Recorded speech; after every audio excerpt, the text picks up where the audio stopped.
ایک بادشاہ کی عادت تھی کہ وہ بھیس بدل کر عوام کی خبر گیری کرتا۔ ایک دن اپنے وزیر کو بولا، چلو کچھ وقت لوگوں میں گزارتے ہیں۔ شہر کے کنارے پر پہنچے تو دیکھا ایک آدمی گرا پڑا ہے۔ بادشاہ نے اسے ہلا کر دیکھا تو وہ مر چکا تھا۔ لوگ اس کے پاس سے گزر کر جا رہے تھے۔ بادشاہ نے لوگوں کو آواز دی، ادھر آؤ بھائی۔ لوگ جمع ہو گئے اور بادشاہ کو پہچان نہ سکے۔ لوگوں نے پوچھا کیا بات ہے؟ بادشاہ نے کہا، یہ آدمی مر چکا ہے، اس کو کسی نے کیوں نہیں اٹھایا؟ کون ہے یہ اور اس کے گھر والے کہاں ہیں؟ لوگوں نے کہا یہ بہت برا اور گنہگار انسان ہے۔ تو بادشاہ نے کہا، کیا یہ امت محمدیہ میں سے نہیں ہے؟ چلو اس کو اٹھائیں اور اس کے گھر لے چلیں۔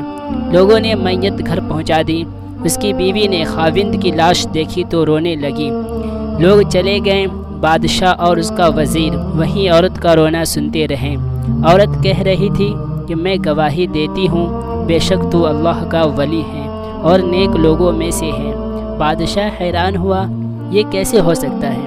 لوگ تو اس کے بارے میں یہ باتیں کر رہے تھے اور اس کی میت کو ہاتھ لگانے کے لیے تیار نہیں تھے۔ اس کی بیوی نے کہا، مجھے بھی لوگوں سے یہی امید تھی۔ اصل حقیقت یہ ہے کہ میرا خاوند ہر روز شراب خانے جاتا، جتنی ہو سکے شراب خریدتا اور گھر لا کر اسے نالے میں بہا دیتا اور کہتا کہ چلو کچھ تو گناہوں کا بوجھ مسلمانوں سے ہلکا ہوا۔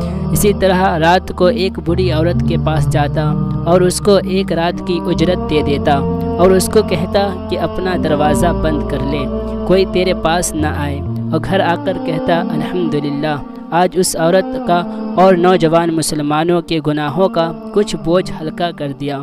لوگ اس کو ان جگہوں پر آتا جاتا دیکھتے تھے۔ میں اس سے کہتی تھی کہ یاد رکھ، جس دن تو مر گیا لوگ نے تجھے غسل دینا ہے، نہ تیری نمازیں پڑھنی ہے اور نہ تجھے دفنانا ہے۔ وہ مسکرا دیتا اور مجھ سے کہتا کہ گھبرا مت، تو دیکھے گی کہ میرا جنازہ وقت کا بادشاہ علماء اور اولیاء پڑھائیں گے۔ یہ سن کر بادشاہ رو پڑا اور کہنے لگا، میں بادشاہ ہوں، کل ہم اس کو غسل دیں گے، ہم اس کی نماز جنازہ بھی پڑھائیں گے اور اس کی تدفین بھی ہم کروائیں گے۔ چنانچہ اس کا جنازہ بادشاہ، علماء، اولیاء اور کثیر عوام نے پڑھا۔